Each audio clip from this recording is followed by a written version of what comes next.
What are your priorities if ever you will be elected as president? Well, MBN, minimum basic needs. Doc Willie and I and the group plan to, in our own little way, may awa ang Diyos at sa tulong nyo, naging presidente kami, naging vice presidente kami, naging senador. We will focus on the minimum basic needs for the next and first 2 years of that 6 years. More on social services. The direction of the next government under my watch, if given a chance, is all about life and livelihood.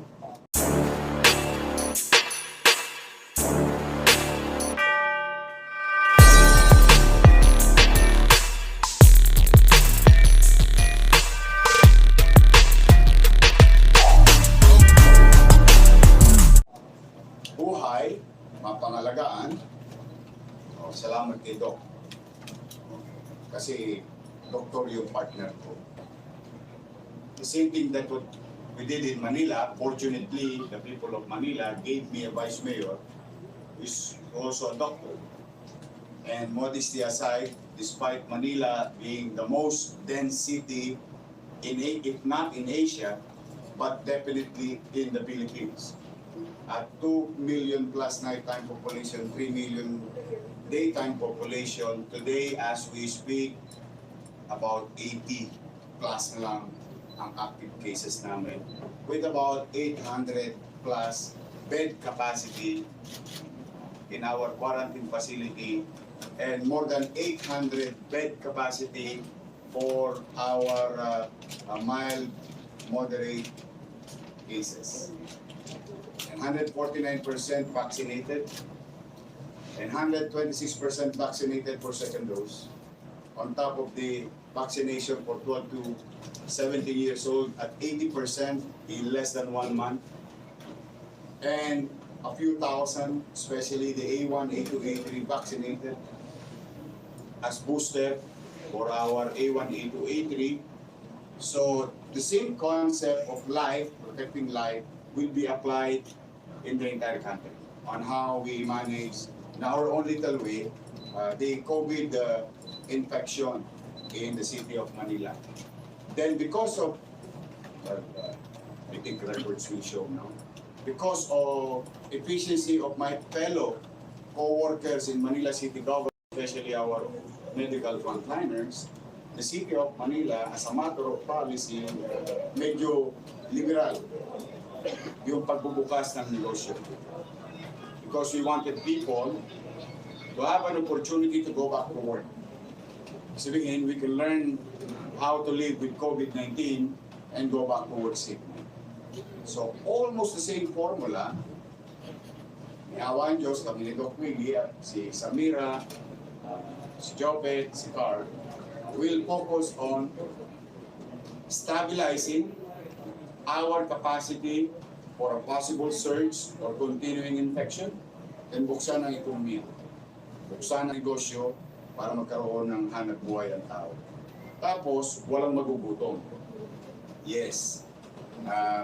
Hindi po sa pagbubuhat ng bangko, masiyasat po ninyo, yung pamamahala, depende talaga sa pananaw ng leader. You know, last year, 2020, there was a survey September that there will be involuntary hunger. That was September. I think it was SWS who came up with that survey for 2021. So, you know, September, as local government, we prepare our budget for the coming year. And I immediately stopped the deliberation of budget and reintroduce new direction for 2021 budget. So, yung mga pagawaing kalsada, kinansel namin, nilipat namin sa pagkain. So, 700,000 families every month for the next 6 months nakakain. Sabihin na itawid. The same manner, yung gagawin natin sa national. Proteksyonan ng buhay, buksan ng hanap buhay, tapos mapakain natin, maitawid natin yung tao. Walang magutom. Kumbaga, hindi man siya perfectong 100% solusyon sa pangunahing pangangailangan mo, mararamdaman mo na may gobyerno kang masasandalan. So, that will happen in the next 2 years. We will invest more on our people in social services. If I can do it in Manila for 2022 budget at 60%, almost 60% of our budget is dedicated to social services. So mapapansin nyo na yung proof of concept on how are we going to redirect all our resources in the national government addressing the minimum basic needs. Second, whatever the President Duterte has started with regard to bill, we continue to pursue it. Yung mga naumpisahan niya na. The reason behind, kasi ang gusto ko naman, huwag masayang yung buwis ng tao. Kasi nagiging habit in the past na kapag nagpapalit ng administrasyon, yung tulay, nasa kalahati pa lang, hindi na matuloy. Kaya nagiging diving board na lang. Kasi nga, ginawa na dating administrasyon. Rest assured all of you here, whatever is there, we will continue. But we will do the same thing by principle. Build. Build more hospital, build more school, build more business, build more jobs, and build more housing. So makikita ninyo, basic governance. May awa ang Diyos, 2 years thereafter, tapos na. Nairausan natin ng tao, naitawid na natin ng tao. Then let's go to Mars together. Let's envision things. Let's go up after to more, better things for us. Pero sa ngayon, tao muna. Murang bilihin, murang gasolina, murang kuryente, may trabaho ang tao, mabawasan yung pangamba niya, kapag na-infection siya, dahil may posibilidad pa rin may infection. Ang tao. Walang mamatay kahit may infection, dahil may gamot, may makina, may espasyo. So doon iinog ang buhay nating lahat, 100 milyong Pilipino sa buong bansa under our leadership. Tao muna. Next question, Mayor, is from Maganda sa Ginawa. Good afternoon, Mayor. This is just a follow-up because you almost mentioned everything. Ang nakikita po namin problema ngayon is yung pumapasok sa hospital. Nagiging problema na ngayon talaga ang pambayad or something like that. No? Especially with the problem COVID. Pagpasok ng hospital. What I'm saying is, when you go to the hospital, usually, yung iba hindi na lang papasok ng hospital because mahal. Diyan siya mamamatay sa babayarin niya. And particularly, specifically, ang problem ngayon which we expected, the help sana ng PhilHealth, parang nagiging problem in Iloilo City. The 7 hospitals are even nag-withdraw na on this as far as PhilHealth is concerned because of the problem ng payments sa mga claims and their issues on claims. So, I don't know if you have part of your agenda or a platform, paano yan ma-isosolve under your Okay. One, I don't believe that people should pay for COVID infection. Pero, the same manner, private hospital as an entity for business, talagang maniningil yun. Kaya kung bakit, hindi po naman namin binubuhat ang aming bangko sa Maynila. Maraming salamat sa British government. February of 2020, I was sent to London to study.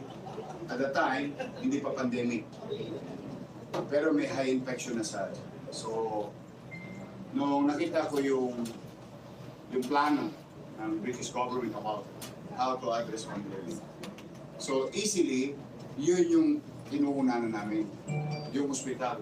In-establish kagad namin yung Infectious Disease Control Center facility in Santa Ana Hospital. Santa Ana Hospital is a public hospital. So my point is, if we continue to reinforce, re-strengthen, and invest in public health care as a state, then like me, I can afford to go to private hospital, but I opted to go to public hospital because I know for a fact that meron akong high flow, meron akong CT scan, meron akong gamot, meron akong doktor, meron akong nurse, meron akong COVID bed. And that's what we need in a COVID infection. So, ibig sabihin, pag napapanatag natin ang tao, mapamayaman, middle class o upper middle class, kasi mahirap automatic sa public hospital po ito. Pati may kaya, pagkakatiwalaan na yung ating public healthcare facility. We did that in Manila, and I think we can duplicate because what we did is replicable. It can be replicated. All you have to do is to scale it in a national level. Second, with regard to PhilHealth, yung PhilHealth, alam niyo, may awa Diyos, pala rin ako. Hindi ako maglalagay na ng doktor sa PhilHealth. Hindi ako maglalagay ng mga retired individual sa PhilHealth. All from the leadership of PhilHealth and top executive, maglalagay ako ng finance guide. Huwag kayong maligaw na hindi ko mo PhilHealth, health ang pinag-uusapan. It's finances. Pera yan ng mga miyembro. Tama ba? Dapat yung pera na yan, lumalago. Pinalalago, hindi ang pambili lang ng gamot. Or gagawin natin, gagastusin natin. Tapos, the chances of, this village, yun nga sabi mo, nawala ng pera, bakit nawala yung pera? Baka kasi yung projection, hindi nakita. So, who understands finances? Financial guy. So, yung mga doktor, lagay ko sa ospital. Pag lagay sa PhilHealth, it's a financial institution, you put finance guy. You don't put retired individuals there. You put young individuals who understand how to grow money. Because pera to ng taong bayan, and I'm no economist. But basic in finances, if money put in the room, in a box, in a vault, the value of it will, the value of that money will lose in a matter of few years, and that includes every year. Kainin ng inflation yun. And how can we go after and defeat inflation? So the money, ang pera ng mga miyembro ng PhilHealth dapat lumaki. Para lumaki, kailangan finance guy ang ilagay natin sa PhilHealth. If I make sense, it's up to you to decide. But I don't believe that the doctors should manage PhilHealth. No, they should manage health services, not the finances. So magtitino yan under my watch. Tsaka, technologies has been with us for 20 years. I mean, modern technologies and access to technologies. Again, I'm sorry to say this, but there is always a proof of concept when I claim such thing. No? In Manila, nagkaroon ng natural good effect when we adopt the technology and synchronize everything, that even fellow Filipinos abroad, in the height of pandemic, can pay their amilyar, they can file their because we adapted.